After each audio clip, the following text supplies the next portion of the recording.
నమస్తే BCC news కి స్వాగతం. నేటి ముఖ్యాంశాలు.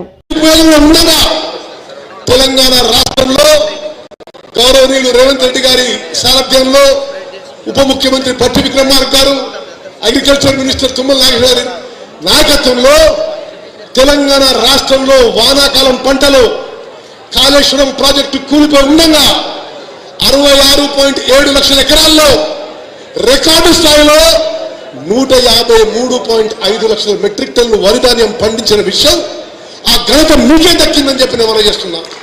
స్వతంత్ర భారతదేశంలో ఏ పంటలో కూడా, ఏ రాష్ట్రంలో కూడా, ఉమ్మడి ఆంధ్రప్రదేశ్లో కూడా, తెలంగాణలో కూడా అంత పంట పండలేదని చెప్పి నేను మనం చేస్తున్నా. ఇది కాళేశ్వరం ప్రాజెక్టు కూలిపోయి ఉండగా వానాకాలంలో 153.5 లక్షల మెట్రిక్ టన్ను పండితే ఇప్పుడు యాసంగి పంటలో 57 లక్షల ఎకరాల్లో 127.5 లక్షల మెట్రిక్ టన్ను వరి ధాన్యం పండింది.